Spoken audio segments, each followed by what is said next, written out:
बिस्मिल्लाहिर्रहमानिर्रहीम। आज हम बात कर रहे हैं कि इंसुलिन रेजिस्टेंस को किस तरह से टेस्ट किया जा सकता है कि रेजिस्टेंस है भी या नहीं है। ये तो हम जानते हैं कि डायबिटीज़ की जो बुनियादी वजह है वो इंसुलिन की मज़ाहमत है। इंसुलिन हमारी जिस्म का इंसुलिन को रिस्पॉन्ड ना करना या इस इंसुलिन का प्रॉपर काम ना करना ही बुनियादी वजह बनती है डायबिटीज़ की या शुगर के मर्ज की। तो आज हम उस बारे में डिस्कस करेंगे कि हम किस तरह से टेस्ट कर सकते हैं कि आया हमें इंसुलिन रेजिस्टेंस है या नहीं।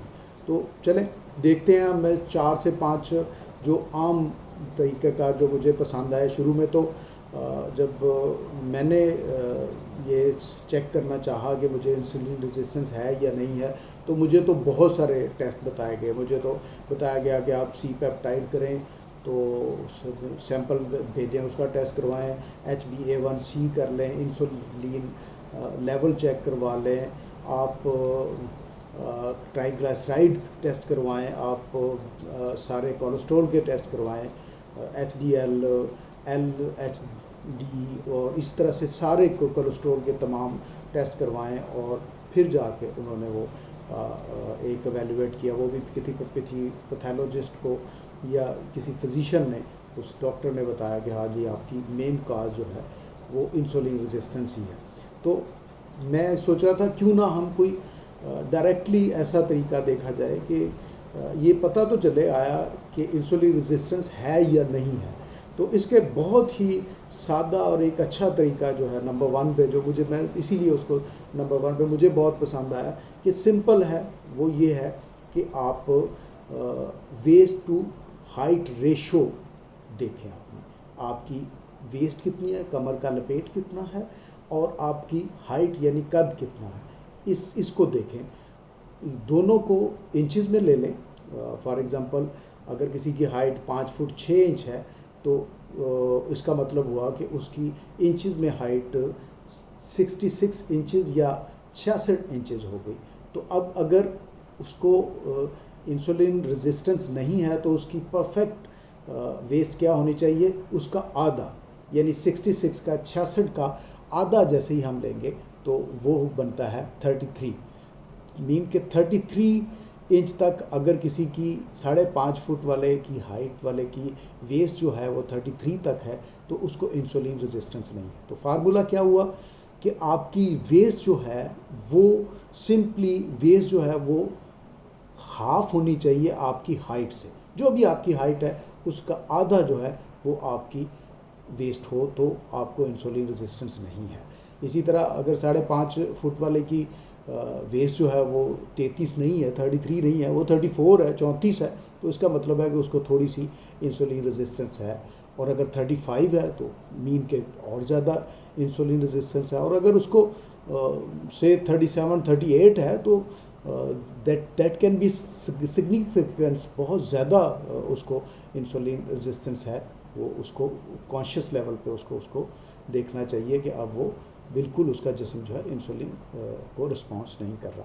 दूसरा वही सिंपल सा एक टेस्ट है, ट्राइग्लिसराइड का टेस्ट करवा लें और HDL कोलेस्ट्रॉल का टेस्ट करवा लें। ये दोनों की रीडिंग जो आएगी वो आएगी mg पर डेसीलीटर, तो मिलीग्राम पर डेसीलीटर में इसकी रीडिंग आती है। तो दोनों की, ट्राइग्लिसराइड की और HDL कोलेस्ट्रॉल की जब आप रीडिंग ले लें तो उसको अब डिवाइड कर दें, ट्राइग्लिसराइड को डिवाइड करें HDL कोलेस्ट्रॉल से। तो अगर आपका आंसर 2 या 2 से कम आता है तो इसका मतलब है कि आपको इंसुलिन रेजिस्टेंस नहीं है। और अगर ज़्यादा आता है, अगर 2 से ज़्यादा है तो आपको इंसुलिन रेजिस्टेंस है। और अगर 3 से ज़्यादा है तो फिर उसकी सिग्निफिकेंस है वो बहुत ज़्यादा हो गई है आपको insulin resistance. You have to be careful about that. ये हो गया एक दूसरा तरीका कि आपने इंसुलिन रेजिस्टेंस को कैसे चेक करना है। इसी तरह एक तीसरा तरीका है जो बहुत अहम भी है और वैसे तो वो असल में तो वो है कि आप एक चेक करें कि आपका जिस्म जो है वो ग्लूकोज को कैसा रिस्पॉन्ड कर रहा है, जिसको आप सिंपल वर्ड्स में ये भी कहते हैं ग्लूकोज टॉलरेंस टेस्ट भी उसे कहते हैं। लेकिन उससे भी अंदाज़ा हो जाता है कि क्या इंसुलिन रेजिस्टेंस तो नहीं है। तो उसके लिए सिंपल ये है कि आप 8-10 घंटे की फास्टिंग के बाद अपना ग्लूकोज लेवल चेक करें, और जैसे ही आप ग्लूकोज लेवल चेक करते हैं तो फ़ौरन ही आप कुछ और ना लें, सिर्फ 75 ग्राम 75 ग्राम चीनी पानी में डाल के आप ले लें, और चीनी लेने के आधा घंटे के बाद फिर ग्लूकोज लेवल चेक करें, आप अपनी शुगर चेक करें। इसी तरह 1 घंटे के बाद, 2 घंटे के बाद और 3 घंटों के बाद ये टोटल आपके 5 टेस्ट हो जाएंगे। ये 5 ग्लूकोज टेस्ट की रीडिंग आप अपने सामने रख लें।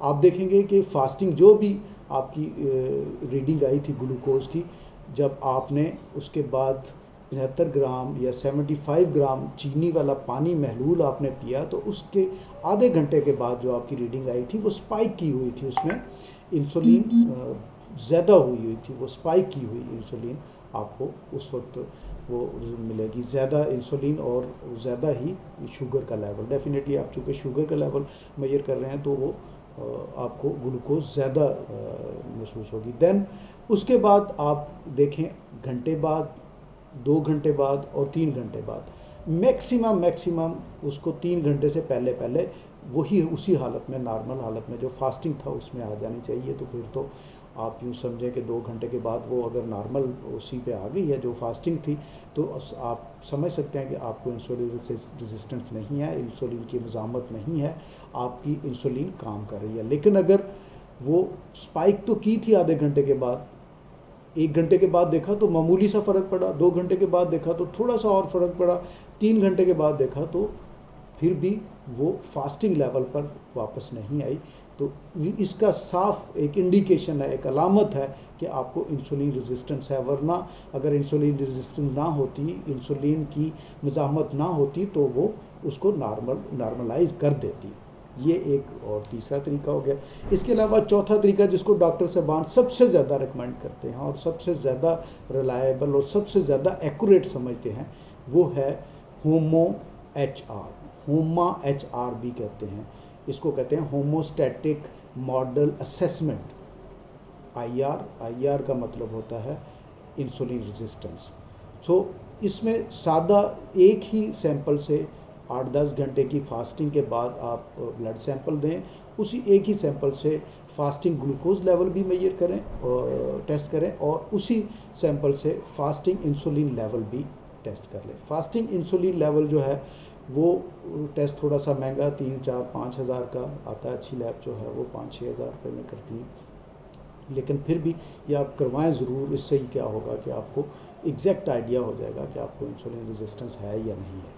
तो ये दोनों रीडिंग जब आपके पास आ जाएं, फास्टिंग इंसुलिन लेवल और फास्टिंग ग्लूकोज लेवल, इन दोनों को मल्टीप्लाई करें और डिवाइड कर दें 405 से। अगर आपका आंसर 2 या 2 से लेस आता है, मतलब आपको इंसुलिन रेजिस्टेंस नहीं है, लेकिन अगर 2 या 2 से ज़्यादा है तो आपको इंसुलिन रेजिस्टेंस है। जितना ज़्यादा है आपको उतनी ही ज़्यादा इंसुलिन रेजिस्टेंस है और उतना ही ज़्यादा आपको केयरफुल होने की ज़रूरत है। यहाँ पे मैं एक बात फिर से मेंशन कर दूँ कि ये बॉडी जो है इंतहाई स्मार्ट है, ये बहुत समझदार है, ये इसके अंदर बहुत सारे ऐसे फिनोमेना चल रहे होते हैं। ये कुदरती तौर पे इसको कादर मुतलक ने बना के सबसे अच्छी मखलूक़ात में सबसे टॉप की अपनी क्रिएशन डिक्लेयर किया है। तो इसमें ये जिस्म जो है ये खुद से कई एक काम कर रहा होता है। जैसे ही हम खुराक लेते हैं तो उसको वो ग्लूकोज में कन्वर्ट करके ब्लड में भेजता है, फिर ये इंसुलिन हार्मोन जो है वो उस ग्लूकोज को एनर्जी में कन्वर्ट करने के लिए सेल के अंदर भेज देता है, तो मसल्स में भेजता है, तो वो एनर्जी में कन्वर्ट हो जाती है। तो जब हमारे जिस्म में खून में शुगर की मकदार, ग्लूकोज की मकदार ज़्यादा होती है, तो ऑटोमेटिकली ये मैसेज आता है पेंक्रियाज को कि ग्लूकोज की मकदार खून में ज़्यादा है और ज़्यादा इंसुलिन बनाओ ताकि वो उसको कंट्रोल करे। वो और ज़्यादा इंसुलिन बनाता है, तो ना सिर्फ हमारा उस वक्त शुगर लेवल बढ़ा होता है जब हमारे खून में ग्लूकोज की मिकदार ज़्यादा होती है, बल्कि इंसुलिन लेवल भी बढ़ा हुआ होता है, इंसुलिन लेवल भी ज़्यादा होता है। और माइंड इट, ये हमेशा याद रखिएगा कि ग्लूकोज शायद उतना हमें नुकसान नहीं पहुंचाती, उसका बढ़ा हुआ मिकदार जो है शायद उतनी नुकसान नहीं पहुंचाएगी जितना इंसुलिन लेवल बढ़ा हुआ हमें जिस्म में नुकसान पहुंचा सकता है। ये जितनी भी हमें डायबिटीज़ के या शुगर के मर्ज़ के साइड इफ़ेक्ट या नुकसानात बताए जाते हैं, इनमें से बेशतर जो हैं वो सारे के सारे रिलेट करते हैं इंसुलिन की वजह से, इंसुलिन रेजिस्टेंस की वजह से। जैसे दिल की बीमारियां हो गई, गुर्दे हो गए, आपकी हड्डियों का कमज़ोर हो जाना, व्हाट नॉट, ये तमाम चीज़ों की कॉज जो है, ऑर्गन्स का किसी ना किसी, आँखों की बिनाई का कम होना, ये सारी चीज़ें वो कंटिन्यूस हमारे खून में ग्लूकोज की मिकदार ज़्यादा रहना और उसके साथ साथ इंसुलिन की मिकदार को ज़्यादा रहना ही ये काज बनती है।